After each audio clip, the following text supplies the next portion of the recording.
Hello and welcome to this special conversation right here on CNBC-TV18. Now, whenever there's a conversation about digital India, about the digital economy, one company that's been a part of this conversation, one company that's been a part of this dialogue in this journey has been Uber. Uber has been one aspect, one company that has become central to lives of very many Indians. To tell us more about it is with us Praveen, the CTO of Uber. Praveen, welcome to this conversation. Welcome to this broadcast on CNBC-TV18. I remember last we spoke to you in 2023. That was as VP Engineering. Today you're wearing a new hat. You're visiting India for the first time as the CTO, and you're coming here on the cusp of a big announcement. So let's dive straight in. Just moments after launch, we're speaking to you. Tell us more about it. We saw the first mention of this when Dara was visiting India last year. He expressed confidence in the digital public infrastructure here in India. Today we see a build on that conversation. Tell us about this integration with ONDC. The latest service that you're offering is booking of metro tickets on the Uber application via the ONDC. From a tech perspective, what does this integration represent? From a user perspective, what does it mean? Will I now be able to go on Uber and book metro tickets? First of all, thank you. Thank you for having me here. And as you said, Dara, our CEO, was here last year, and he had a first-hand experience of the ONDC and getting to know what it is about and so forth. And he's also experienced UPI, like he paid for his own chai with UPI. And he also spent a lot of time with Mr. Nandan Nilekani, and he got to understand all these things. And when he came back, he told us how excited he was. Right? He wanted really for us to engage in an authentic way. And we signed an agreement when he was here that we will engage and build on ONDC. And today, we are matching our words with actions. We are launching Delhi Metro on Uber with ONDC. I think that's the primary product. And we will be launching 3 more metros by end of the year. And from a tech standpoint, you see now we are able to launch 3 more metros by end of the year. This is possible because of the ONDC. Sure. Right? The standardization of the protocol and what's possible there, and becomes a replicatable technology. Right? What's exciting is government of India is able to help do that. That's the tech aspect of it. Now, from the consumer point of view, your beloved Uber app, you can hop onto it, and you can book your metro ticket and get the QR code and seamlessly pay with UPI, which is your payment is exclusive on UPI, and you're able to take a metro as regularly as anything that you're using Uber for. Wonderful. Directionally, where is this going? Uber already a multimodal system, 4-wheelers, 3-wheelers, 2-wheelers, courier services as well. Now there's integration with the public transport network. Directionally, where is it going? Where can we see the Uber journey in India heading? So I'll answer this in two fronts, right? One is, as you said, there is first of all, India is a very dynamic and diversified portfolio of mobility products, right? Starting with motor, auto, cars, shuttles, and now with metro coming into the picture, you can see the whole ecosystem is coming together. Sure. Now, what we call as true multimodal transportation is now possible, where when you start from your home, you're able to take your preferred mode of transportation, go to the metro station, take the metro, and then go to your point B, the end point B, because usually it's not where you end up, right? So that true multimodal nature is possible now with the missing piece was metro, right? That kind of fits it. So now that's from the mobility standpoint. Now, where this is going is also what we look at as delivery, what we call as Get Anything. We already have a delivery product in India called a courier, where you're able to send or receive packages or parcels from consumers, right? Now, we already see the need for that in the business world, the B2B space, and this is something that ONDC is enabling it. So for us to be able to seamlessly integrate with ONDC and enable B2B is something that's the direction we want to go as well. So we're going to work on that and launch it pretty soon. You make a reference to courier, which I think neatly dives into my very next question, which is the other big announcement that you referred to, which is the logistics push. Again, you're talking about from personal commute into you're entering a new vertical of business transport. Tell us more about that. What does this mean? The press release mentions that it's going to begin with food deliveries. Is this a rekindling of an old flame? We had Uber Eats. You'd sold that in 2020. Why this new interest, this fresh interest in logistics, in B2B, B2C transport? Yeah, look, as I said, first we have already a courier product, right? Through that, we actually get a sense of what the needs are. We actually see our consumers trying to get something from the businesses, like go to the store and get some things and so forth. So we already see the product being utilized that way. So it's a natural fit to expand into it while through this. Now, what makes it very interesting is ONDC is actually helping us tap into the sellers and the platforms, which is the hard part of building this out, right? But now ONDC is enabling it, so it's easiest for us to get started from that angle. So we'll see where it takes us towards, right? But it's a natural evolution is what I would say. This plug-and-play logistics system that you're providing using the Uber fleet, which is currently in service, where do you see the demand coming from? You mentioned food deliveries is something, of course, you're keen to begin with, but progressively, where do you see this demand coming? We've seen a quick commerce boom here. Is that something that you're targeting? What's on the cards? Where do you think the demand will come from? Absolutely. So we're starting with food deliveries, right? I think then you can imagine the possibilities here, which is pharmacy delivery or like grocery delivery or having healthcare products delivery, retail stuff, right? All these things are very much possible. We already see this in our market. As I said, consumer products, people are already mimicking those things to get it, so we can now naturally do this. But it's very interesting with ONDC, what will happen is we're able to get all the small merchants into the platform, right? And we are able to do that. And that kind of, that kindling of this technology from ONDC coming in and this things that's happening is what we are very interested in. Wonderful.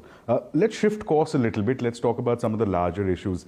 You've worn many hats. We began the conversation by saying in 2023 you were here as VP Engineering. There's a dramatic change of context between then and now.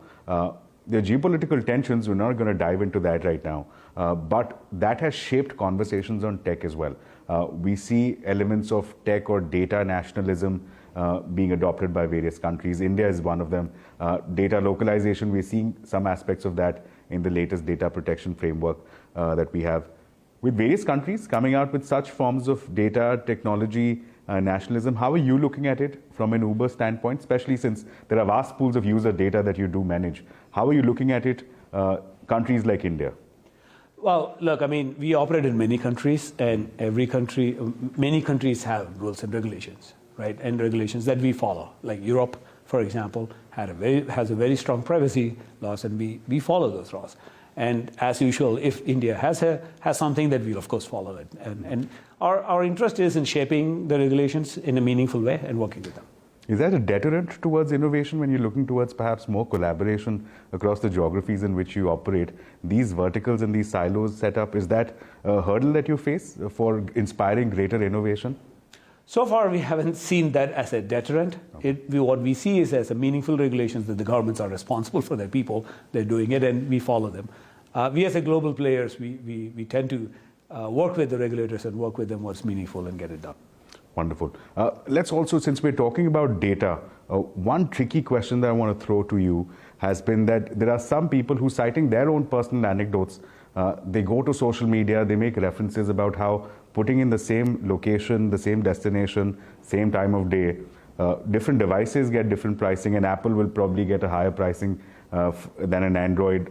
A device with lower battery may perhaps get a higher pricing than others. Would you care responding to that? These are questions that often get raised anecdotally on social media, but how would you respond to that? So I will respond by saying that we categorically do not discriminate with device classes or iOS, Android. Now, that is a fact. There are several aspects of it, of the pricing that gets determined, right? Your place, your location, time of the day where you are, and depending on the traffic conditions, the routing algorithms, where you get routed. All these things comes into picture, so it kind of seems like different prices sometimes where you are. But I would categorically say that we don't discriminate based on device classes. Wonderful. Let's talk sustainability now. Electrification of fleets is a conversation that's being had across various verticals, across various companies. Can you give us some guidance, some color on how that is progressing? We saw Uber Green some time back. It's kind of fallen off the radar. Why is that? Are there challenges that you're facing in terms of electrification of the fleet? And if yes, then what does the journey ahead look like in India? Look, I mean, sustainability is one of our biggest priority. We have specific goals that we are dealing with. I think what's most important is it's one thing to say that, hey, we're going to have electric vehicles on a platform. It's the other thing to be able to build the tech that is needed to make it work, right? It's not enough just to plug in. You need to be able to route properly, ingest the charge information, being able to route. Like, let's say if we match you with a ride that is like 20 kilometers, but your battery is just 10 kilometers, that's not going to work, right? Then it causes a lot of chaos. It's not like gas or petrol station where you can stop it. So these things are we are building it out, right? Now, the reason probably you're not seeing much is because like probably it's already there and you get used to it. But we have a lot of progress we have made in the United States, Europe, and specifically India as well. Wonderful. Any roadmap, any figures that you're working with in terms of any percentage of the fleet that you may look to transition here in India? I remember from the last conversation you'd mentioned a 2025 target for London. Anything specific that you're working towards in India? I think we have targets in London for end of the decade, but I don't think there is specific targets in India. But our interest is to be able to scale EVs is better, and we already see the adoption of it. Let's talk about India in terms of an R&D innovation hub. From earlier conversations where I can recollect, there were conversations about how some of the innovation scene here, India of course provides vast scale, so something works in India, usually works elsewhere as well. Give us some indication, how have things grown from the last time you spoke to us? Is there a larger headcount? Are there more innovations that you'd like to share that have happened over the last 18 to 24 months that have now been replicated elsewhere as well? Look, I mean, first and foremost, since last we talked, we actually scaled more in India. We have hired more, we have worked with universities to hire new college grads and so forth. India is our second biggest tech hub outside of United States, which is actually one of the reasons why I come here often and spend time here. And I usually bring in my strong team along with me when they come and so forth. And in terms of the work that we do, I usually tell these three categories that we work on. One is the core infrastructure, right? We are a global company and we need a strong infrastructure to scale. And the second is the platforms, like the payments and the customer service and all these things. We build a lot of things in India as well. And the third is the products, right? We build some core products, the core rider experiences, core earner experiences, the vehicle fleet platforms, and so forth. And I think over the last few years, you guys might have seen we have launched very strong intercity products, which we are scaling globally as well. And we also launched Request Any in India, which we are actually scaling it globally as such. So we have taken what things work in India and take it global. Wonderful. Let's also talk about AI. That's been, I think any conversation on tech is incomplete without AI. From a back-end and from a front-end perspective, what are some of these applications that you're beginning to see as far as Uber is concerned, and anything that's around the cusp that we can expect? Absolutely. So this is the top of the mind, and actually AI is one of our big strategic initiatives in the company. And what I usually call as AI generally has to become a fabric, right? Now, there are different types of use cases for AI. One is, how are we using AI in our core software development? The whole life cycle of software development, which part of it is AI being used? Now, we are very strong really leveraging AI for even our software development in terms of IDEs and so forth. And the second is our customer support. Like we use AI to do a lot of customer support stuff, which actually becomes a very high quality product that we build. Right? We are able to answer. And the third is the products that we build. Like there are certain products you might not even realize there's AI being used. Right? In terms of Uber Eats, the homepage and the search and ranking that we do around the world, you might not even know there's AI there, but AI is actually it's a high quality ranking and search that comes up. And then we are able to build AI first products, right? Which are, if you go to Uber Eats, then you're able to see around the world where you're able to order in an AI driven way, where you're able to talk to it and so forth. So these are the different ways we look at AI. Wonderful. I'm nearing the end of this conversation, just a couple more questions. Last time in 2022, I had a conversation with Tony West, again a part of the global leadership. At the time, he'd given us a headline that Uber is the third largest employer in the country after the Indian Defence as well as the Indian Railways. That figure has grown, I understand, to 1.4 million. When we talk about so many driver partners, how do you then also address the question of congestion? The drive here from the airport to this hotel that we are in gets challenging sometimes, which is a story which many people across cities often share.